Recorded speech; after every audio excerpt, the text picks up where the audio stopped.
is really to ease the burden of the working public, yung sumusweldo. Kasi sila yung mga hostage ng kanilang kita di ba? Hindi mo pa makukuha yung paycheck mo, bawas na yung buwis mo. So dito, binawasan ka ng 250 isang taon, at kung kayo ay may pamilya, mag-asawa kayong parehong may sweldo, yung pamilya nyo may 500,000 na tax-free. That is for you and for your family, for your investments. And then what about deductions? Yung deductions, or ngayon exemptions? kasi ang maximum, I think, kung di ako nagkakamali, 150. Diba? Personal, and then yung up to 4 dependents na 25 each. So, maximum of 150. Wala na yon. Consolidated na yun into that I remove the personal exemptions and you remove the so, hindi mo na po deductions. kailangan magpakita ng marriage certificate, hindi mo na kailangan magpakita ng mga birth certificate ng mga dependents mo. Hindi So, na anong kailangan pwede pang assuming you are above 250, no? So, taxable na yung income mo, no? At may schedule tayo. Ano ang allowable deductions doon kung walang exempt deductions? Ang allowable na lang is, I think, PhilHealth and pension.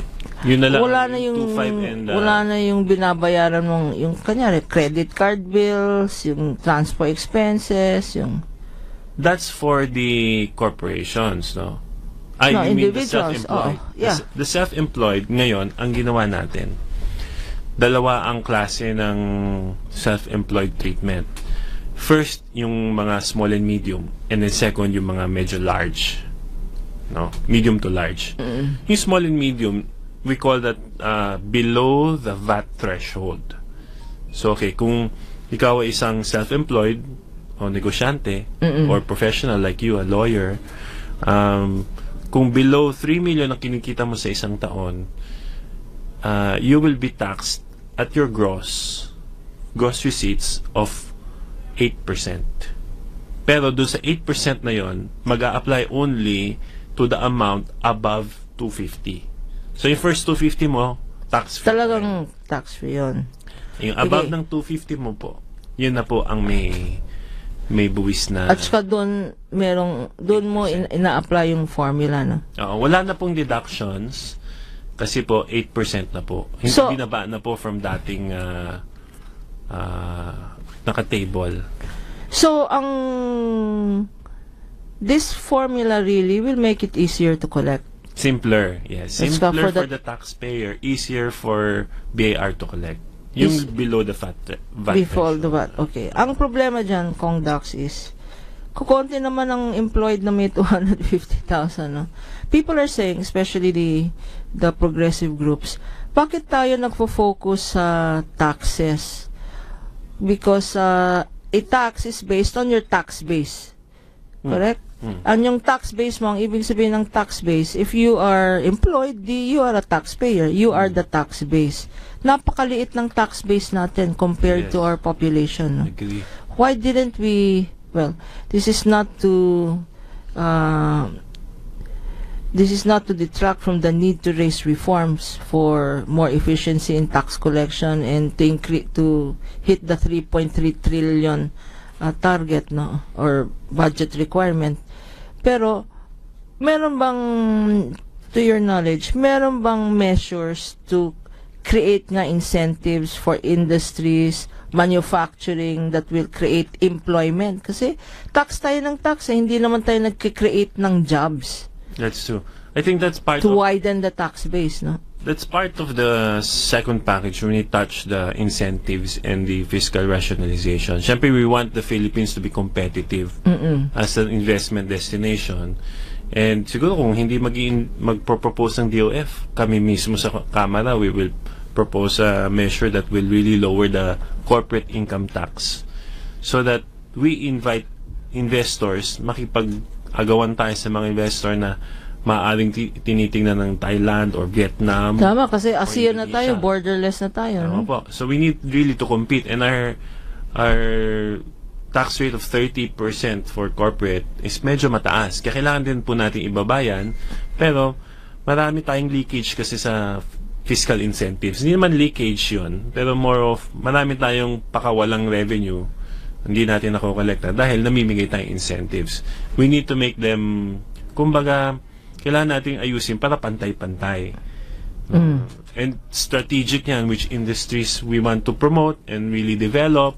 Like the BPOs, gusto nating tulungan yan. The exporters, the manufacturing, dapat nakatuon doon yung mga incentives na binibigay.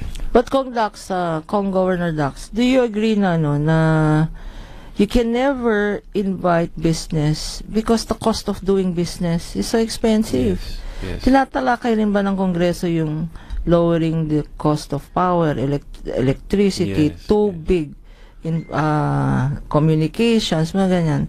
Is that also in your committee? Yes, that's why nung nakaraang Kongreso, nagpasa po tayo ng competition law. This is to make things more competitive dahil nagkakaroon ng duopoly yung ibang industriya dyan, nagkakaroon ng monopoly yung isang sector dyan, at hindi yan maganda for competitiveness. Kasi kung walang kalaban o kompetensya yung negosyo, nagtataasan ng presyo kasi wala naman nag-challenge. So that's why that competition law was passed, really to safeguard the economy. Pero I've dealt with the Competition Commission. Hanggang ngayon, wala pang nananalo dyan. Oo nga eh. Medyo wala pang nahihirapan yung simula. Because wala namang wala namang teeth, wala namang prosecutorial authority ang commission. But anyway, station ID muna tayo, 11:33. After the station ID, tatanungin natin si Kong Dax, bakit inaakala niya na hindi anti-poor itong reform measure niya? Laban para sa karapatan, kasama si Attorney Lorna Kapunan. Patuloy na naglilingkod sa bayan. Mas todong pagbabalita. Mas todong pagseserbisyo publiko. Ito ang DWIZ 882. Mas todong lakas. Mas pinakikinggan ng buong bansa. DWIZ 882. Maririnig saan man panig ng daigdig. Mag-livestream lamang sa www.dwiz882am.com o i-download ang official DWIZ 882 app sa Apple Store at sa Google Play Store. DWIZ 882. Mapapakinggan worldwide.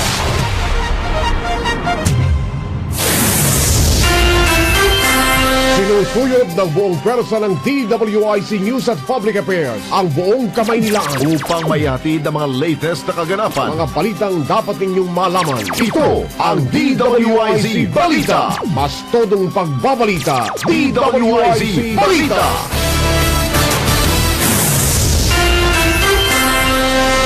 Naka-heightened alert na ang BIFAR o Bureau of Fisheries and Aquatic Resources laban sa posibleng pagpasok sa bansa ng TLV o Tilapia Lake Virus. Tiniyak ni BIFAR Director Undersecretary Eduardo Gongona na magiging mapagmatyag ang mga quarantine inspectors nila sa mga pangunahing daungan at paliparan sa bansa. Sinabi ni Gongona na maghihigpit sila sa inspection process lalo't nag-i-import ang Pilipinas ng brood stock ng fingerlings na siya ginagamit sa pagpaparami ng tilapia. Una nang napaulat na tumama na ang TLV o Tilapia Lake Virus sa Thailand, Israel at Egypt. Para sa karagdagang impormasyon at mas marami pang mga balita, bisitahin kami sa aming website www.dwic882am.com at sundan ang aming Twitter account at Facebook page DWIC882. Ako po si Mentandio. Balitang kapaki-pakinabang sa mga mamamayan. Inyong nalaman sa DWIC Balita. Maging updated sa mga balita. Mas todong pagbabalita. DWIC Balita. Kaalamang pangkalusugan, hatid sa atin ng Fortune Care. Your wellness, your health. Ang mga sumusunod ang sintomas ng Ebola virus. Kapag may lagnat, masakit ang ulo, labis na panghihina, masakit na kalamnan, kasukasuan at lalamunan, may mga pantal sa katawan, pasa at bugbog, pamumula ng mata. Pagdurugo ng ilong, bibig, mata, tenga, may dugo sa suka o dumi at sa lugar ng pinagtusukan ng karayom. Pagkasira ng bato o atay.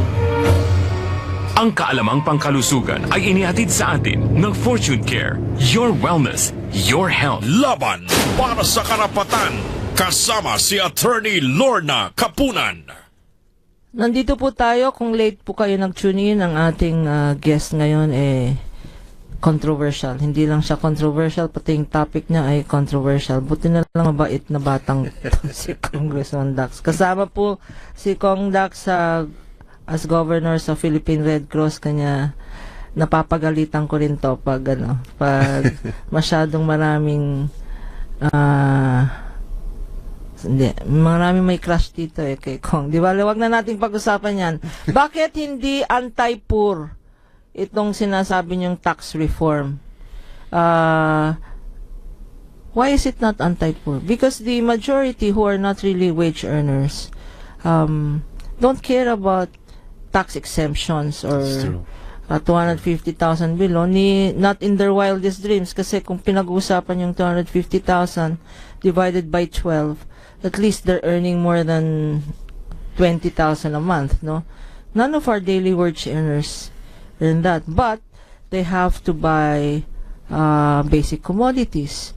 They have to buy gasoline. They have to pay for increased price in gasoline when they take the public transport system. Lahat na yan, no? Yung mga affected, ang poor, parang hindi ata nakita ng mga congressman yan. Is that a fair assumption or is that unfair, Kong Dax? Okay. That's really the misconception siguro, no? The knee-jerk reaction, Yes. no? Aminin ko, Gov, na in the first few times that they presented this to me, the government or the administration presented this to me, that was the same comment. Sabi ko, if we do this, hindi ba tataas ang presyo? Hindi ba magkakaroon ng inflation na unmanageable? Will we not be doing more harm to the economy than we should, di ba? Ang objective naman dito, pagandahin ang buhay ng tao, hindi para pigain yung tao. So, I had the same apprehensions, the same concerns, until I was convinced, not because they said so, but because they showed me the data. So, ako, maswerte ako, pinapresent nila sa akin ng data. Hindi naman sa ayaw nila i-present, pero marami kasing data na dapat pag-aralan. Ano yung data na, kasi nationwide tayo ngayon, dapat maintindihan nila yung pinagbasihan ng Kongreso natin. Ang siguro unang dapat kong ipakita ay in 2016, last year po. Okay, what happened last year? Tumaas ang crudo by 75%. So that's 12 pesos ang tinaas ng diesel last year. And yet, the charts show that there's the flat line on rice. Presyo ng bigas hindi tumaas. Presyo ng baboy hindi tumaas. Presyo ng gulay ay hindi rin tumaas. So it is not correct to say pag tumaas ang presyo ng gasolina, let's say ginagamit to farm to market roads, mga ganyan. Yes. Hindi naman tataas ang presyo ng mga basic commodities. Oo, hindi siya direct correlation. Hindi porket nagtaas ang fuel ay biglang tataas lahat. Hindi po, the data at least last year shows na ang fish hindi tumaas. Yan po, ang pork and chicken hindi rin tumaas. At marami pa ditong data na hindi tumaas. Okay. So, kung may pagtaas ng presyo, it could be ascertained to or because of several different factors. No? So ito, 12 pesos sinaas last year at hindi nagtaas ang bigas, mais, etc. And so, yung excise tax on fuel na 6 pesos, spread over 3 years, 3 pesos lang ang pinakamalaki sa unang taon, 2 ang second year, and piso sa last year, is really even more manageable than that 12 pesos increase. So when we increased last year, 12 pesos automatic yan. Opo.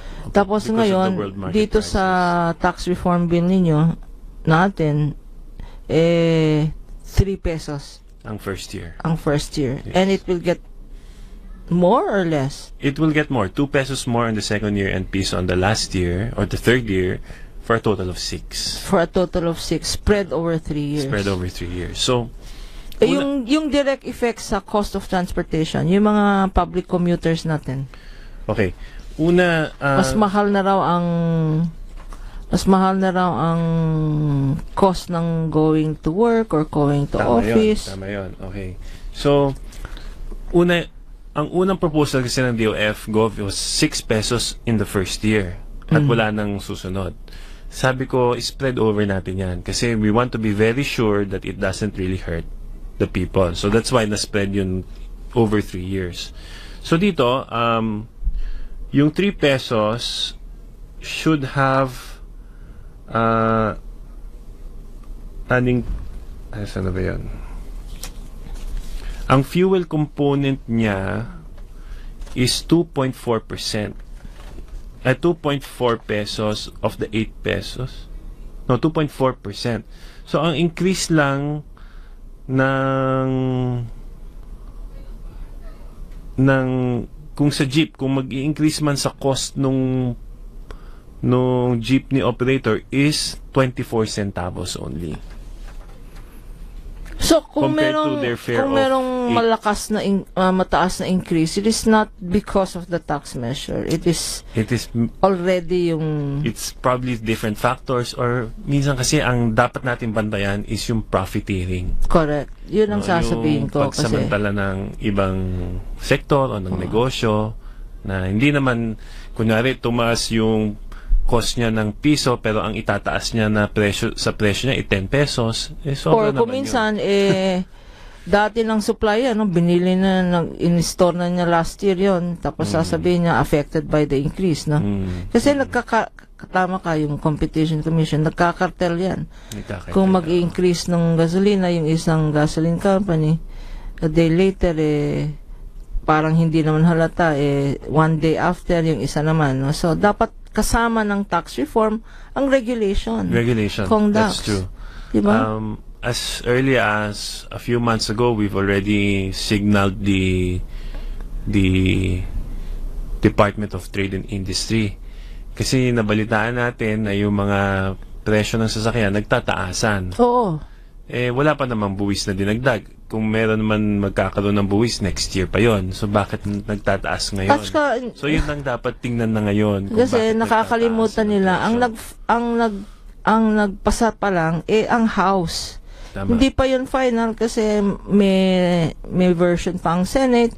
Pagkatapos ng Senate version, i-reconcile pa yan sa... Is there still a LEDAC? Yung... BICAM. There will be a BICAM. Tapos, pag nakita ng presidente na ayaw niya, i-veto pa yan. So, balik na naman sa drawing board. Now, siguro dapat tignan rin yung penalties, no? Baka kailangan reviewin natin yung ibig sabihin ng economic sabotage. Kasi, yun yung mga taking advantage of the prices of gasoline. Economic sabotage dapat yun, Kong Dax. I will work on you with that, Gov. If you help me draft I will volunteer. Kasi kawawa ang publiko po pag inaabuso ng ng ilang malalaking kumpanya. So hindi naman tama 'yun. Economic sabotage nga talaga. Economic sabotage 'yan. Sige, magvo-volunteer ako sa iyo. Thank you, ma'am. Biski na walang 1 peso. Kasi merong nagsasabing, attorney, pwede ka bang mag-consultant 1 peso? Sabi ko, libre na lang kasi sa 1 peso na yan, galing sa gobyerno, papafile nyo pa ako ng SAL. SAL. Lalabas pa yung mga... Anyway, so... Gusto ko lang i-explain kung bakit ko nasabing this is not anti-poor. In fact, this is pro-poor. Nakikita dito sa data na galing sa PSA o Statistics Authority at NEDA na ang top 30% ng ating population, which is middle to high income, yung mga pinakamayaman hanggang middle class, ay kumukonsumo ng 65% of the fuel. So doon pa lang yung oil excise tax itself talaga. Ang tatamaan dyan, yung mga may kaya. Yung mga cannot afford. So, yung sudden rush for buying of cars, no? Kasi itatax niyo raw yung cars as a luxury ba yan?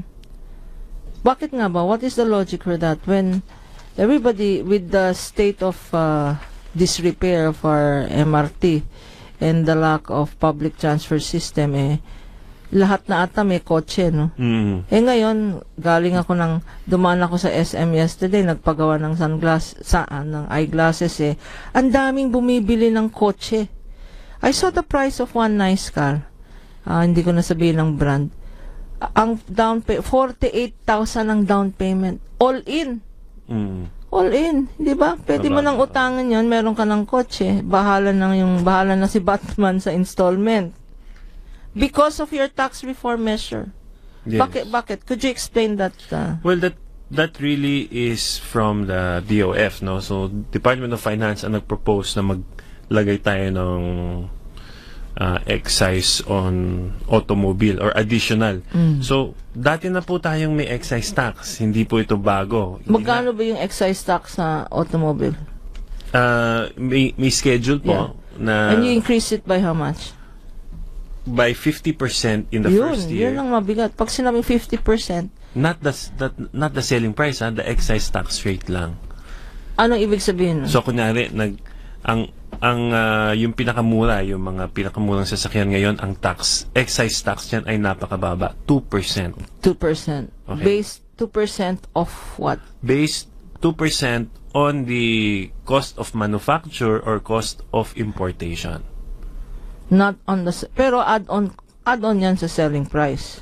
Well, yes. Kasi wala namang ibang sasalo niyan. Okay. So, 2%. Sa first year, ang proposal natin is 2018. Sa first year, magiging 3%. So, 50% increase yun. 2 to 3. Paid by the manufacturer, importer. It's not a tax on... When kunyari, you buy a car, ito yung 3% tax sa car. Hindi. Indirect tax yan sa... Yes. Sa consumer or sa... It's a consumption tax. It's a consumption tax. Okay. So, ano pa bang ibang tax na kailangan intindihan? Balik tayo sa noodles. Talaga bang kasama yung noodles wala na po yan? Dito yung noodles. Sardinas na yan? Wala po. Why is everybody talking about that? I really don't know. I think yung soft drinks na yan? Soft drinks kasama po. Kasamang soft drinks. Matagal ng ano yan eh. Sweetened beverage po ang kasama. Yeah, but everything is sweetened. Not only soft drinks. Fruit juices is sweetened, no? Oo. Lahat po ng beverage na may sweet, na may sugar or sweetener will be the subject of the excise tax. Ang tanong why? It sounds like a health measure more than a tax measure. It is really more of a health measure than a tax measure, Gov. Kaya nga yung rate niya ay medyo mataas is really to curb consumption. Kasi ako personally, nakita ko when I was governor in the province before becoming a legislator, ang laki ng gastos namin sa dialysis. Ang dami namin kababayan na puno yung dialysis center ng probinsya because ang daming may diabetes problem. So, ang sagot dyan kasi, Gov Kong, problem. Hindi dapat diet problem ang tignan. Ang tignan bakit Coke or Pepsi or soft drinks ang iniinom natin, hindi tubig. Anong sagot? Kasi hindi naman safe ang tubig natin. That's true. Why are we tackling the problem of health by taxing sugar beverages when people would like to drink water? Yes. They cannot drink water because hindi naman potable, hindi naman yung tap water natin hindi naman mas mura pa. Kasi kung hindi mo kayang inumin contaminated yung tubig na yun, sanitary, ibuboil mo pa yan. Mas mataas pa yung cost of boiling kaysa bibili ka ng soft drinks. So soft drinks na lang, hindi ba? Well, if you look at it that way, then there is really a problem in infrastructure. Now, we need to invest in potable water in our communities. Which is where the taxes will go. Okay. Talking about revenues, ang target po which you approved, which the House and the Senate approved is budget ng gobyerno is 3.3 trillion. This year po yun. Next year 3.7 I think. Okay. And your tax reform bill aims to raise how much? Neto po 133 billion.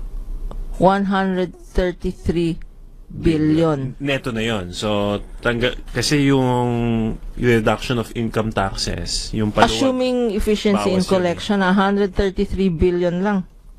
Where will the government get the deficit? How does government... This is only net. Ito lang yung dagdag do sa current collections ng government. So with the current... this is what the tax reform will add. To our So what is the existing, bottom line? 133 billion. Yes. Ano po ang, if you would know? Wala akong latest data nung ano eh. But is it true that even with your tax reform bill, the government still has to secure debt, go into a debt? Yes. I think that's always been the operation of our government. No, we spend on deficit.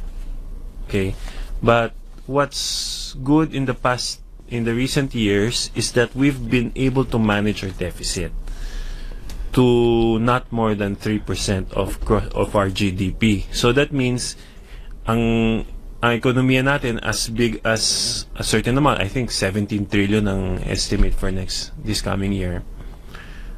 It's not gonna be more than 3% of that 17 trillion. Yung deficit spending natin. So that means we have enough reserve. Our economy is strong enough to absorb that 3%. In case we have a problem, we can pay it off. The problem there, Kong Laksa, this the way I see it, the critics of the previous administration, yung talagang mga nagagalit sa Pinoy administration, ang sabi nila kolekta kayo ng, you keep collecting taxes, collect kayo ng taxes. Number one, hindi nyo namang ginamit. Napakalaki ng savings ng gobyerno in the previous administration. Is that a fair statement? That's a fair statement. O bakit ganon? Saan? Okay, kung malaki yung savings, ba't hindi natin gamitin yung savings ng previous administration ngayon? This administration. Okay, bakit pa tayo nagre-raise ng bagong revenue? Marami naman kayong hindi nagamit, ang sabi ng taong bayan. Okay, just to be fair, Gov, yung last administration, although they tried their best, fell short of spending 1 trillion in the whole 6 years. So, accumulated for 6 years, 1 trillion hindi nila nagastos. So, 1 trillion lang. 1 trillion. Malaki yun, 1 trillion. Malaki yung 1 trillion. Oo. So, hindi nila nagastos because of different policies. Because, sa tingin ko talaga, hindi kulang ng technical improvement ang ating mga manggagawas sa gobyerno. So, that's not an excuse, no? Kailangan natin, pag nag-budget tayo, kailangan alam natin gastusin, maayos yung pag-implement at lumalabas yung programs kasi hinihintay ng taong bayan. Correct. So, tama po kayo doon na dapat magastos ng mahusay. So, it raises a lot of Hindi issues. lang yun. Hindi nagastos, number one. Number two, ninakaw pa. Ayun, diba? eh. Plunder. We collect taxes. Is it properly used? No, because it is plundered. Sa tingin ko mga kagaya mong congressman, humihingi ng allocation, hindi naman ginagamit sa infrastructure sa locality nila, hindi ba? O yung mga PDAF na yan. So, the whole problem, the way I see it, is bakit taong bayan na naman ang pinaparusahan dito? Well, I think, to be fair, under this administration, he's being very tough on corruption. Mismong mga taong malalapit sa kanya, hindi niya pinoproteksyonan.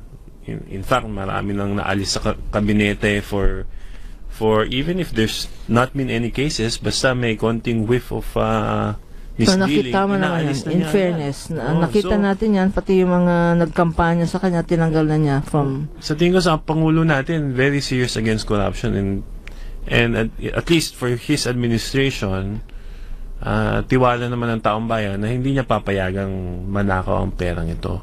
Pero tama yung tanong nyo, dapat magastos ito at magastos ng tama at mabilis para mabilis nga yung pag-unlad ng economy natin.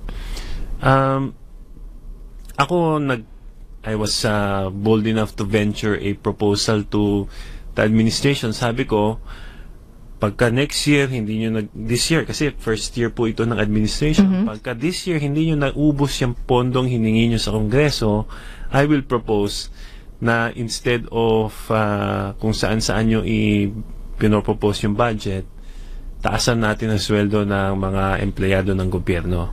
That is correct.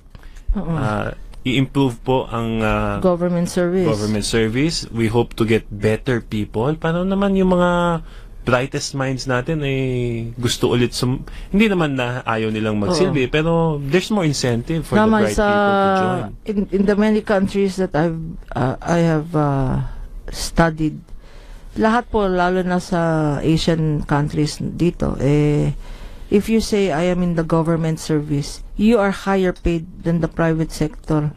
Dito lang sa Pilipinas na lowest paid ang public government. So kung hindi lang nila mauubos sa mga programa at hindi nila ma-implement, I'm proposing lagay na natin yan sa increase of salaries. Is it true in-increase ba ang salaries ng mga congressman tsaka senador? Hindi naman po.